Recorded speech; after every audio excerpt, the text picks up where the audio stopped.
Hola gente de YouTube y me dio este segundo video de circuitos equivalentes Norton y Thevenin. Vamos a resolver este segundo ejemplo donde vamos a determinar, como vemos en la imagen, determina el circuito Thevenin y Norton entre los puntos A y B y nos dicen un nuevo concepto que es comprobar la equivalencia. Más adelante vamos a ver a qué se refiere con comprobar la equivalencia. Entonces, como me piden determinar el circuito Thevenin y Norton, puedo tomar cualquiera de los dos caminos. Puedo iniciar con Norton o puedo iniciar con Thevenin. En este ejemplo vamos a resolver los dos, cómo se obtienen los dos. Entonces, como primero voy a iniciar con Thevenin. Entonces, como sabemos, en Thevenin, como vemos entre los dos puntos, cuando tenemos este caso donde está entre una resistencia o está, por ejemplo, en esta parte del cable, como me está pidiendo el circuito de Thevenin entre esos dos puntos, como vemos, está abierto. Entonces, por ahí no pasaría corriente. Entonces, esta resistencia como se elimina. Esta resistencia la eliminamos y nos queda de esta forma los dos puntos. Ahora, si recordamos en el video anterior, vimos que la forma para resolver estos circuitos, una técnica era buscar un componente, un elemento en el circuito y asociarlo en paralelo. Como vimos en el ejemplo anterior, una resistencia, una fuente. Pero como vemos en este caso, vemos que puede ser complicado, ya que si lo ponemos aquí, luego lo pondremos acá y tendremos que sacar voltaje de las resistencias para luego hacer un análisis del voltaje a la derecha. O si lo ponemos hacia acá, es como un poco complicado. Y podemos al principio pensar, este método no podíamos resolverlo por Thevenin y Norton. Claro que se puede resolver. Y además de eso tenemos las diferentes herramientas que hemos visto en los videos, como lo son el teorema de superposición. ¿Qué pasa si nosotros aplicamos en este circuito superposición para determinar el voltaje que está entre dos puntos? Como lo tenemos así, aplicamos superposición. Nos quedaría de la siguiente forma. Como vemos, en una las fuentes de corriente se abren, como aquí, y en la otra se cortocircuitean. Entonces, al hacer cortocircuito, como vemos, recordemos, como esta está la resistencia en paralelo, decimos que tiende a 0, se elimina, y aquí la resistencia dice que I igual a 0, se cancela porque no pasaría corriente, y vámonos a otra hoja a ver cómo nos quedaría. Nos queda de la siguiente forma. Ahora, si volvemos a colocar los puntos, vamos a colocar los puntos nuevamente, aquí tenemos el teorema de superposición, podemos hacer algo y es que ya lo podemos asociar a una resistencia aquí y a la resistencia de acá. Pero antes vemos que estas dos resistencias, la R2 y la R3, la podemos juntar porque están en serie, así que eso es lo que vamos a hacer. Nos quedaría resistencia equivalente 1 va a ser igual a R2 más R3 y nos queda 6. Volvemos a dibujar el circuito. Listo, me queda de la siguiente forma. Y listo, ya puedo asociar los dos puntos, ya como habíamos quedado en el video anterior, un elemento en paralelo, como lo sería, por ejemplo, resistencia equivalente 1. Y a la derecha vemos que lo podemos asignar a la resistencia 5. Listo. Ahora, después de esto, lo que también voy a hacer es seguir resolviendo el circuito mediante superposición. Lo sigo resolviendo, determinando cuál es el voltaje de AB que me contribuye la fuente de 25 voltios y la fuente de 1 amperio. Entonces continúo resolviendo, veo que la resistencia equivalente 1 está en serie con una resistencia 5, que de hecho es lo que voy a calcular, una resistencia equivalente 2. Entonces lo calculo, me quedaría un 9. Y aquí también lo que puedo hacer es calcular una resistencia equivalente 3, aquí en este lado derecho, porque vemos que tenemos la resistencia 3 y la resistencia 5. Entonces la calculamos y me queda 7. Entonces al lado izquierdo, no nos confundamos, al lado izquierdo me quedaría la resistencia equivalente 2, que sería 9 con la fuente para 25, ya puedo iniciar a resolver. Y a la derecha me quedaría la resistencia equivalente 7, que a esta ya puedo también iniciar a resolver. Algo que también nos faltó enunciar sería nuestra ecuación, la ecuación de superposición, en este caso a buscar el voltaje entre los puntos A y B. Entonces hacemos nuevamente el ejemplo como yo me supongo que soy la corriente y me paro en la fuente de 25 voltios. Entonces yo vengo por aquí, llego a la resistencia 6. Entonces viene la corriente hacia abajo, sabemos que la flecha de voltaje iría hacia arriba, entonces lo voy a considerar como positivo. Y vamos ahora a la fuente de 1 amperio, vendría por abajo, viene por aquí y entra por aquí, este es el lado positivo, así que la flecha de voltaje iría hacia abajo, así que la voy a considerar como negativa. Así que el voltaje de AB va a ser igual al voltaje de AB de la fuente de 25 voltios menos el voltaje de AB de 1 amperio. Listo. Entonces vamos a continuar resolviendo, obteniendo ese voltaje, el voltaje de las resistencias. Entonces me quedaría, sabemos que el voltaje de la resistencia equivalente 2, la que está aquí en paralelo, es 25. Así que podemos calcular su corriente. La corriente sería igual al voltaje entre la resistencia, 25 entre 9, y me queda 2.77 amperios. Entonces, ¿qué más podemos aplicar? El concepto de divisores de corriente. Lo podemos aplicar en esta parte que está aquí. Ahora, Al principio podemos pensar, ¿por qué aplicaríamos divisores de corriente ya que tenemos la fuente, las dos resistencias y una fuente de corriente, pero aquí tiene una resistencia que está aquí en serie a esta fuente? ¿No me afectaría el resultado? No. ¿Por qué? Porque si lo vemos, vemos que la corriente, la fuente de corriente, ya sea hacia arriba o hacia abajo, no depende de la dirección de la corriente, podemos aplicar divisores de corriente. Lo importante es que analicemos este circuito. Si aquí estamos en el lado positivo, recordemos, lo estoy viendo de la manera convencional, vendría por aquí. Vendría un amperio, viene por aquí, y un lado viene para acá, y un lado viene por acá. Entonces luego viene, se une y regresan a la fuente. ¿Qué observamos ahí? Que la corriente que sale, es decir, un amperio, regresa aquí a la resistencia esta, y por ende la corriente que pasa por esta resistencia es un amperio. Es decir que no me afectaría el resultado, ya porque esa corriente la conocemos como está en serie, no me afectaría el resultado. La que quiero conocer son las corrientes que hay en las dos resistencias que están en paralelo. Así que aplico mis divisores de corriente.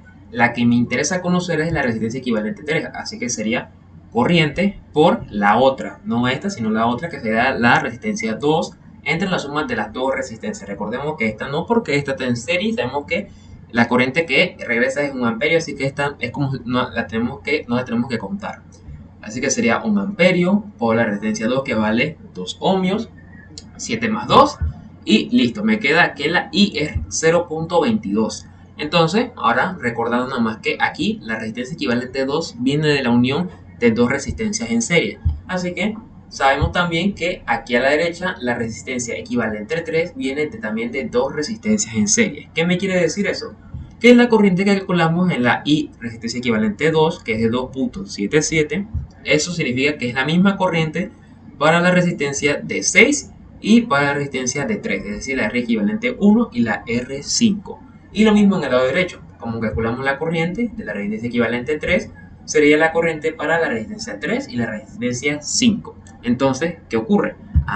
Si recordamos, serían las resistencias, ya tenemos la corriente que pasa por las dos resistencias que estábamos buscando. Aquí están, 2.77 y 0.22. Ahora, ¿qué ocurre? Nosotros queremos obtener el voltaje, tenemos la corriente, podemos calcular el voltaje. Así que voltaje va a ser igual a intensidad por resistencia. Entonces ya sabemos que luego de esto despejamos, sería 2.77 por 6 ohmios, y me queda un voltaje de 16.62 voltios para la resistencia equivalente 1. Entonces lo mismo al lado derecho, el voltaje, intensidad por resistencia, despejamos los valores que tenemos, 0.22 por 3, y me queda un voltaje de 0.66. Entonces, si recordamos la ecuación que determinamos de superposición, me queda que el voltaje de AB va a ser de la fuente 25, es decir, 16.62 menos 0.66. Entonces ya me queda el voltaje de AB, que es 15.96 voltios. Entonces, ¿qué ocurre con esto? Ya obtenemos el voltaje de Thevenin que está entre estos dos puntos, A y B. ¿Qué nos faltaría obtener? Exacto, la resistencia equivalente. La resistencia equivalente, recordemos que tenemos que hacer haciendo cero las fuentes. Así que vámonos a otra hoja. Aquí hay un punto que considerar. Cuando hicimos voltaje de Thevenin entre estos dos puntos, como decíamos, tenemos que considerar que por aquí no pasaría corriente y por ende se abre. Pero cuando buscamos resistencia equivalente, ahí no tenemos que tocar esa resistencia, ya que estamos buscando la resistencia equivalente con referencia a esos dos puntos. Así que en ese caso no se elimine. Recordemos, cuando buscamos la resistencia equivalente, esa resistencia al abrir el circuito no se elimina. Entonces hacemos cero las fuentes, la de corriente se abre, las de voltaje se aplica cortocircuito, esta quedaría con 0, que tiende a 0, esta también tiende a 0, me quedaría el circuito así, así que buscamos la resistencia equivalente entre estos dos puntos.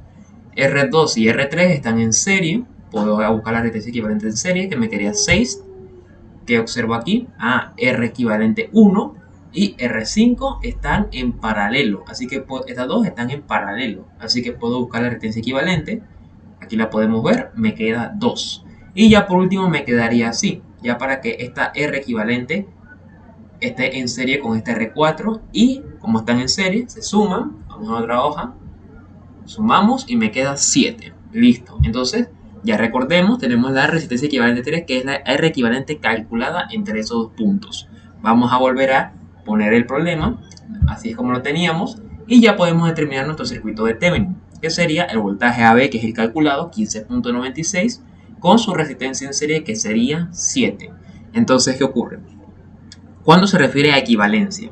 Equivalencia significa que con los circuitos Thevenin y Norton, dependiendo si calculamos uno, ya podemos calcular el otro. ¿A qué me refiero?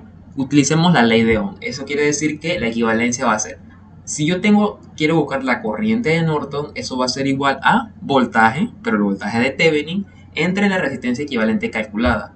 Es decir, 15.96 entre 7, 2.28 amperios. Y sabemos que la resistencia equivalente va a ser la misma para serie y paralelo. Y así me quedaría mi circuito de Norton con una corriente de 2.28 amperios y una resistencia en paralelo de 7. Entonces, a partir de este punto, podemos hacer el mismo problema y comprobar si es verdad que nos da 2.28, como lo haré a continuación. Entonces, con esta parte terminaríamos la parte de buscar el circuito equivalente de Thevenin y ahora vamos a continuar viendo cómo se obtiene el circuito equivalente de Norton. Ahora, continuando con la segunda parte, vamos a buscar este circuito, la corriente de Norton. Vamos a obtener el circuito Norton para comprobar la equivalencia del circuito Thevenin. Entonces, analicemos. Queremos la corriente de Norton entre estos dos puntos. Entonces, ¿cómo se busca la corriente entre los dos puntos para el circuito Norton? Es decir, queremos buscar la corriente que pasa por estos dos puntos. Como vimos en Thevenin, cuando queremos el voltaje entre dos puntos y estaba abierto, es como si esta resistencia se eliminara y me quedara entre estos dos puntos. Pero ¿qué ocurre? En este caso no lo puedo hacer, ya que como queremos la corriente que pasa por estos dos puntos, si yo lo abro sería ya la corriente que pasaría por entre estos dos puntos, pero no habría cable, así que no pasaría una corriente por ahí. ¿Qué ocurre? Analizo y veo que si yo quiero la corriente que pasa por estos puntos y cierro aquí, veo que sería la corriente que pasaría por la resistencia de R4.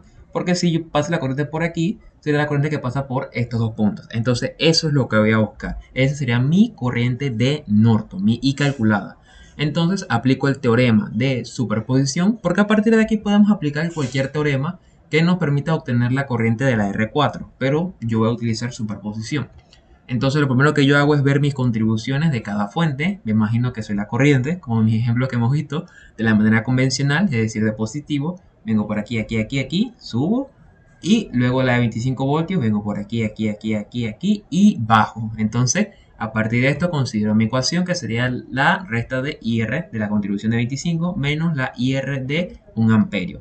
En esta parte yo, cuando resolví estos ejemplos, me basaba viendo cuánto era, dependiendo si era una fuente de voltaje o amperaje, si el voltaje era mayor o si el voltaje o el amperaje era menor. Así lo consideraba positivo y digamos que en la 25, como es un voltaje mayor, se va a contrarrestar, o sea, esta va a ser un mayor amperaje a la de 1 amperio, entonces por ende esta se restaría con esta, como son signos diferentes, una se restaría. Entonces, ¿qué ocurre? A partir de este punto aplico superposición, ¿de acuerdo? Entre la resistencia 4, es decir, que lo que tengo que hacer es abrir las fuentes de corriente y las fuentes de voltaje se aplican en cortocircuito. Vamos a otra hoja. Entonces sabemos que en este punto que está aquí, la de R1, como está aquí abierto, se elimina y la de R6, en este caso decimos que tiende a ser igual a 0. Listo. ¿Qué observo? Veo que puedo tener una resistencia equivalente. La resistencia de 2 y 3 están en serie. Así que la voy a obtener, que sería 2 más 4 me da 6. Entonces me quedaría de la siguiente forma. En esta parte, para hacerlo un poco más ordenado, voy a ir resolviéndolo parte por parte. Entonces, vamos al lado derecho primero, que estoy aquí con la fuente 25. Entonces, ya uní estas dos que están en serie. Ahora veo que me quedan estas dos en paralelo, 6 y 5. Así que busco una R equivalente 2, que sería 6 por 5, entre 6 más 5, 2.73. Y me queda de la siguiente forma. Ok, terminé esta parte. Vamos a continuar acá en este espacio en blanco para el lado izquierdo. ¿Qué me queda en el lado izquierdo? Me quedaría la resistencia 5 con paralelo a una resistencia 4. Ahora, voy a buscar la resistencia equivalente entre estas dos. Pero le voy a poner resistencia equivalente a. A diferencia del anterior, voy a ponerle, como les había hecho en anteriores videos de resistencias en paralelo, podemos ponerle tanto A o números 1, algo que la identifique, algo que nos ayude a saber cuál estamos trabajando y no complicarnos. Entonces en este caso, al haber hecho, voy a trabajar con los números y al lado izquierdo con las letras. Entonces resistencia equivalente a me queda que sería 5 por 3 entre 5 más 3, 1.87. Entonces me quedaría aquí. Y lo que puedo hacer también es que aquí estas que están dos en serie las puedo juntar. Así que sería R3 más la resistencia equivalente a 4 más 1.87, 5.87. Entonces vámonos a otra hoja. aquí me quedaría la resistencia equivalente, aquí la dejé donde la tenía. Entonces veo que estas dos resistencias las puedo convertir en una resistencia que están en paralelo para que me quede de la siguiente forma: 1.49, ya que sería 2 por 5.87 entre la suma de las dos resistencias y me queda esta resistencia. Ya en esta parte del circuito terminé. Ahora vamos a buscar la resistencia equivalente. Aquí veo que hay una resistencia que aquí hay dos en serie, así que las puedo sumar: 2.73 más 3, 5.73, y me quedaría de la siguiente forma. Entonces, ¿qué a partir de esto que obtengo? Puedo buscar lo que sería, ya tengo una corriente, entonces puedo buscar el voltaje. Entonces ya con ello busco el voltaje, que sería 1 amperio, como quiero la del voltaje de la resistencia equivalente 6, que sería 1 por 1.49 ohmios, un voltaje de 1.49. ¿Por qué lo busqué? Porque ya conozco que si yo busco el voltaje de la resistencia equivalente B, esa es la unión de dos resistencias que están en serie. Entonces ya puedo buscar en esta parte la corriente, pero antes de seguir avanzando, vamos a resolver acá al lado derecho, que sería el voltaje de 25, es como está en paralelo a la resistencia equivalente 3, sería 25. Así que busco su corriente. Metería 25 entre 5.73, 4.36 amperios. ¿Por qué busqué esa corriente? Porque sabemos que la resistencia equivalente 3 es la unión de dos resistencias, que sería la de la resistencia equivalente 2 y la resistencia equivalente 5. Entonces, en la resistencia equivalente 2 voy a buscar el voltaje, como vemos aquí, que sería 4.36 por 2.73 ohmios, 11.90. Vámonos a otra hoja. Listo, aquí nos quedarían nuestros cálculos donde quedamos. Quedamos que el voltaje de resistencia equivalente B es de 1.49. Busco la corriente. La corriente sería 1.49 entre 5.87, 0.25 amperios. ¿Y por qué busqué la corriente? Porque sabemos que viene de la unión de estas dos resistencias que estaban en serie. Como vimos en la anterior página, es lo que queremos buscar, la corriente. Ahora, ¿qué puedo hacer con esa corriente? Lo que puedo hacer es buscar el voltaje de la resistencia equivalente a intensidad por resistencia, es decir, 0.25 por 1.87, y me queda un voltaje de 0.46. ¿Y por qué el voltaje en esta resistencia? Sabemos que esa resistencia viene de la unión de estas dos resistencias, es decir, del voltaje de la R4. Perfecto, ya obtuve el voltaje de la R4 con referente a la fuente de 1 amperio, ya puedo calcular su corriente. Vámonos al lado derecho, tenemos el voltaje de la resistencia equivalente 2 que calculamos, 11.90. Sabemos que esa resistencia equivalente 2 viene de la unión de estas dos resistencias, y tenemos el voltaje de la R4, 11.90. Tenemos el voltaje de ambas resistencias 4, de cada contribución de la fuente de voltaje y de la fuente de corriente. Puedo buscar su corriente. Entonces la corriente para la de 25 me quedaría el voltaje 11.90 entre 5, 2.38. Y para la de 1 amperio sería 0.46 voltios entre 5, 0.092 amperios. Entonces, recordando lo que hicimos al inicio de la ecuación, me quedarían las dos corrientes y sería 2.38 menos 0.92, me queda una corriente de 2.28, y me queda que esa es mi I calculada, la I de Norton, 2.28. Y como vemos, perfecto, nos quedó la corriente como vimos en el ejemplo de Thevenin y se comprueba esa equivalencia. No tenemos que calcular la resistencia equivalente porque ya la calculamos en el anterior paso, que sabemos que la resistencia en serie y paralelo serán la misma. Y ahora, si nosotros calculamos la equivalencia a partir de esto, sabemos que la I de Norton era esta ecuación, I de Norton igual al voltaje de Thevenin entre la resistencia calculada. Despejamos esto y me queda el voltaje de Thevenin va a ser igual a I por la resistencia equivalente. Es decir, aquí vemos que aplicamos la ley de Ohm. Entonces me quedaría el voltaje, la intensidad 2.28 por 7, y me queda mi voltaje de 15.96. Y listo, y así llego a mi circuito Thevenin. Entonces con esto terminaríamos este módulo de corriente continua con los ejemplos. Muchas gracias por ver el video, espero que les haya ayudado a ver las dos formas de obtener un circuito Thevenin-Norton. Les recomiendo mucho es practicar, porque practicar es muy importante para poder dominarlo, este tema de los circuitos Norton y Thevenin. Y los invitaría a seguir, para los próximos videos que estaré subiendo sobre los módulos de corriente alterna. Muchas gracias por ver el video.